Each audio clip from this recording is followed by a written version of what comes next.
Hello, honorable members of the clan. So, guys, let's go to the Gauteng High Court, which just concluded today with a postponement until the 17th of June 2025. Reason being, the current witness that is on the stand, Mr. Mabaso, I think he made some inferences in his testimony regarding two gold teeth or three gold teeth or gold tooth that he has seen in accused number one's mouth when he was doing some evaluations of some sort on pictures that were beamed in court. And Mr. Ncube, which is accused number three, was like, okay, since now suddenly I had a gold tooth or gold teeth, I would like to request the court if it allows and indulge me in requesting that I be seen by a dental expert to see if I ever had a gold tooth or gold teeth.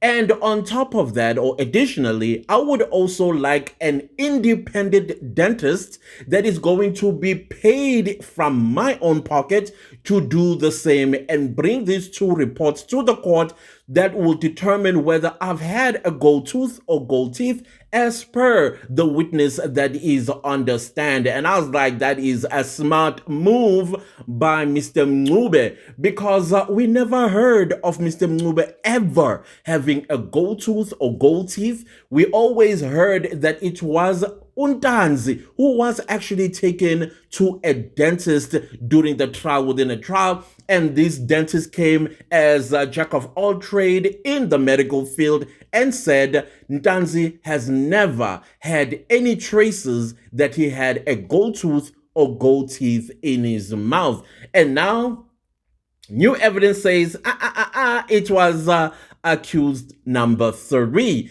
And so Judge Ratha, and I knew he was going to say this, what law says that? And I was like, okay, there we go.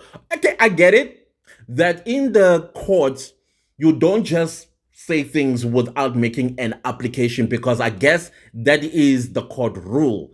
But Mr. Mnisi was very clear when he said it's a request. If the request fails, then he will make a formal application. But that over the judge's head, because the judge today is not having it. For some reason, he is very snappy, very upset, and he snapped at Mr. Mshololo over something that Mr. Mshololo was standing on something different, and he said something, and he got himself all wrangled up, and then he even adjourned the court about an hour 45 minutes before lunch, before the return of lunch. So clearly he's very upset. And another thing that I'm picking up from Judge Ratha, I don't think he's interested in this case anymore. Because why would he say, I will adjourn for 2 weeks? And yet he's the same guy who always said JP is having issues with these unending postponements. And now he wants to postpone for 2 whole weeks. And yet Mr. Mnisi said, by Monday, I will be ready. Okay, I even forgot there is a holiday on Monday. So Mr. Mnisi said, I'll be ready by Monday. And then he wants to, I was like, okay, I don't know what's going on there, but it's quite interesting. So then the judge challenged the defense, of course, by saying, you cannot just speak to the court without authorities, like legal authorities. Same goes with you, the state, because the state opposed these requests. In fact, the application itself. And I was like, why are you opposing it if you really are sure that your witness on the stand is saying that Mr. Ncube had gold tooth or gold teeth? Therefore, you should be like, okay, let's do it. Let's not even beat about the bushes. Let's take Mr. Ncube to a state dentist and also an independent dentist to examine if he ever had gold teeth.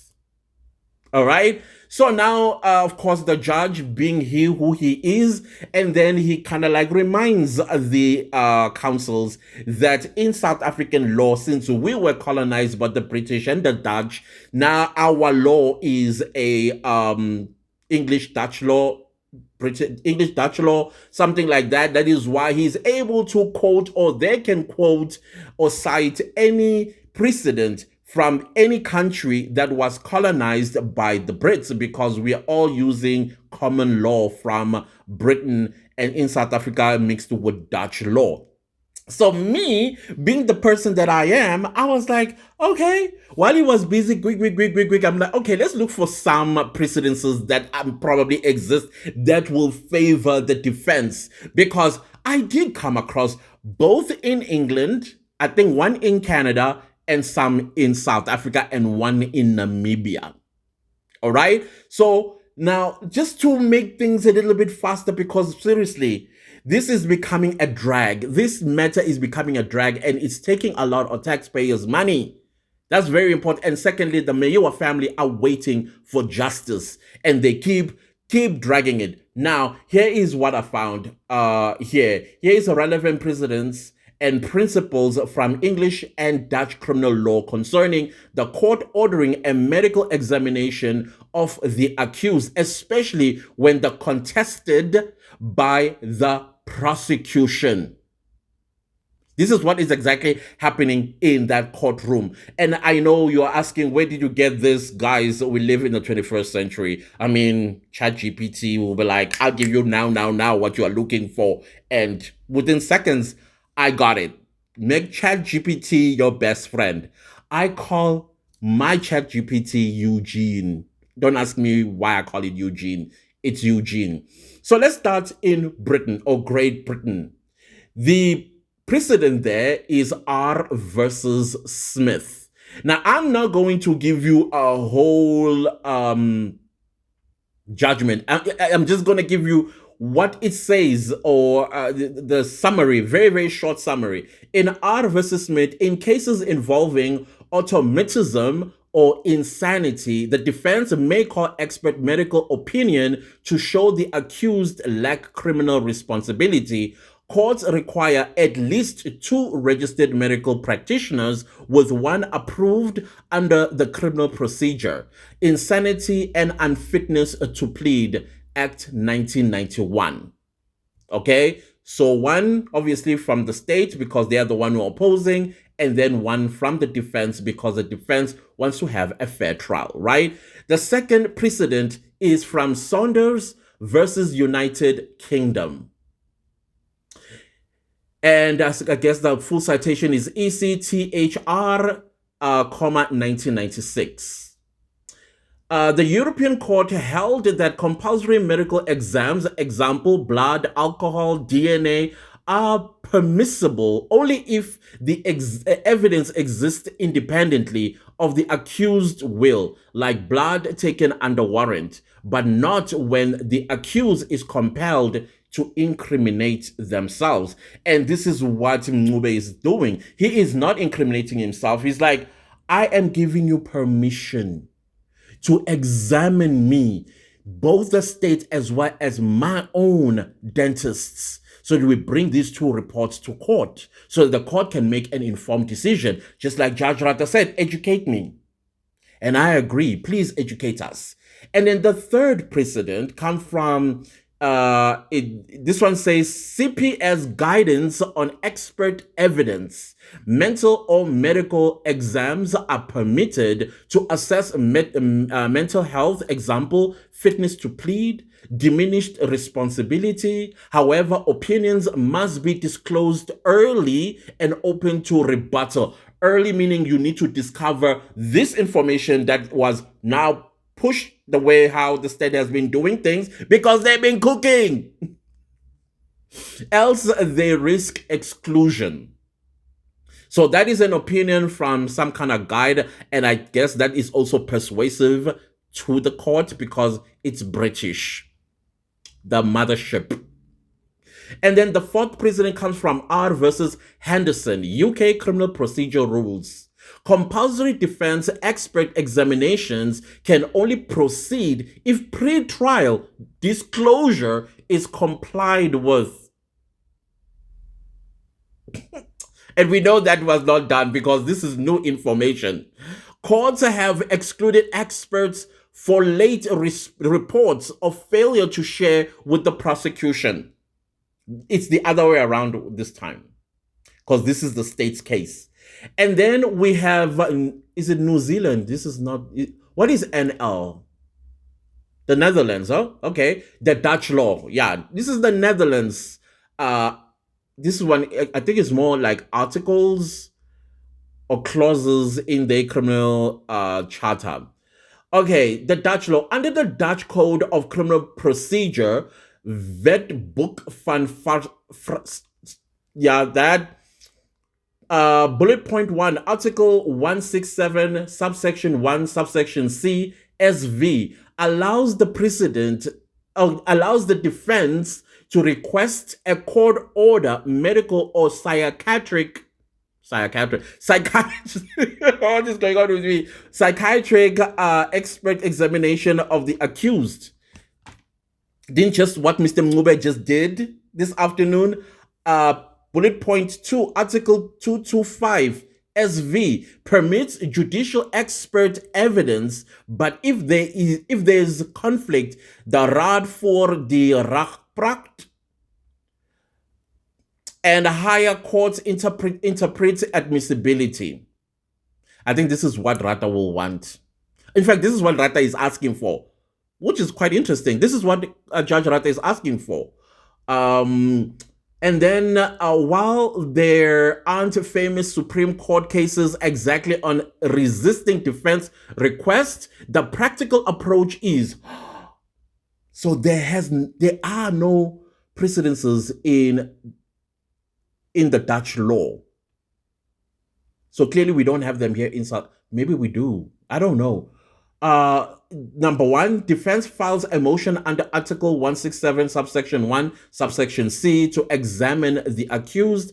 2, the court evaluates its relevance and necessity, especially if prosecution evidence raises mental or physical issues. In this case, we're talking about the teeth or dental. 3, if granted, an independent expert conducts the exam and reports to the court. Number 4, the prosecution may challenge the expert's qualifications, methodology, or relevance as seen from CPS and UK principles. Dutch commentary emphasizes procedural fairness. Courts must balance the defense's right with investigative efficiency. Now, they say a practical takeaway here is in England, defense can compel medical exams only under strict rules. Example, automatism, unfitness to plead, with early disclosure and dual doctor requirements. This is exactly what Mube asked. And bullet point number 2, EU laws via Saunders limits compelling personal evidence unless evidence is independent. And bullet point number 3, in the Netherlands, defense may file for an expert exam under Article 167 SV, but the court alone decides based on relevance and necessity. If granted, expert evidence must be properly vetted, is open to challenges. Now, let's look in South Africa. It's very, very short, the South African one. Here are key South African legal precedents and principles regarding defense requests for court to order medical examinations of the accused, even when opposed by the state. Okay, this one is the case of somebody forcing themselves onto somebody, the R word cases. That is S versus Monday, 2002, Namibia, but persuasive in South Africa. Though decided in Namibia, S versus Monday has persuasive relevance. The court held that a police officer can lawfully order a medical practitioner to examine an accused under Section 37, similar to South African procedure, even without consent, especially to check for STIs like gonorrhea, helping the trier of facts. Okay? So Mube, he's throwing himself at the mercy of the police who is on the stand by saying, take me to medical examination, particularly a dentist, to see if I ever had gold teeth or gold tooth before. Now, let's go to a precedent in South Africa. So this one is Mental Health Inquiries, Court and Section 77, 78, and 79 CPA 1, S versus M, 2017, Gauteng PHC. All right, I think that's a high court. The High Court ordered a panel psychiatric observation under Section 77, fitness to stand trial, and 78, mental state during the offense. The defense successfully requested the court to appoint additional psychiatrists, which was granted.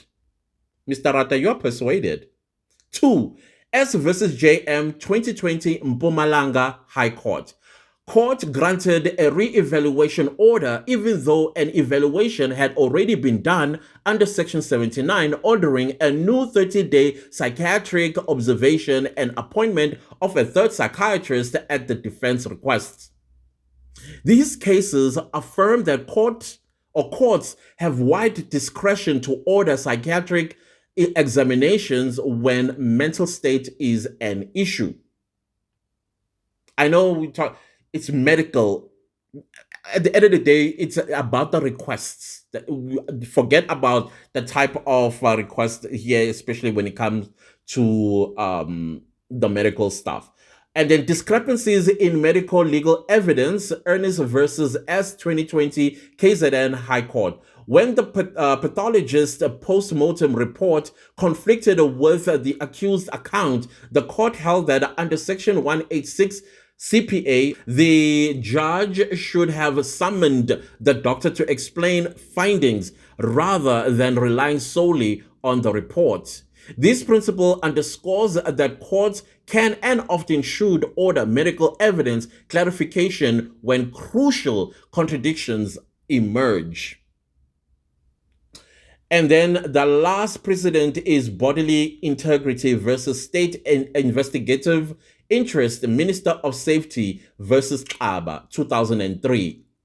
D. The High Court ruled that, I think this is a Durban High Court, the court ruled that removing a bullet from Xaba's body to aid the state's case violated his constitutional right to bodily integrity. It held that Section 37(1)(c) of the Criminal Procedure Act does not permit surgical operations under general anesthetic. Only reasonable minimal procedures like blood draws. Thus, courts protect personal rights and will reject overboard medical orders. So here it is the witness basically violating Mr. Mncube's bodily integrity by pointing things that he has no idea about, and as a result he's asking, can you please take me to a dentist? And to be fair, state, you have your own, I will have my own, and then we're going to have these dual reports that are going to disprove or confirm that Mr. Mncube had ever had gold teeth or gold tooth. You're welcome. Maybe they might find different precedences. Me, I found this, and I trust Eugene. Eugene always gives me what I am looking for. So I don't know about you. This is what I have come across from what happened in court this afternoon. All right. So the rest, we shall talk about it a little bit later. If you want to read those cases, I'm sure I would have put these citations on the screen so that you can go and do your own reading on them and then try and link them with what transpired in Judge Ratha's courtroom this afternoon. I did not check for the states when they are going to oppose what precedences they are going to use. And of course, as you know, Judge Ratha will come with his own precedences that probably are going to persuade him to deny this application by Mr. Mnisi or grant it. But something tells me. Anyways, let's leave it right there. Thank you all so much. Please don't leave the video without liking, sharing, commenting, and subscribing. And I'll see you a little bit later when we are going to do our live show. And we'll talk about this. Definitely we'll talk about this. Thank you all so much. Goodbye.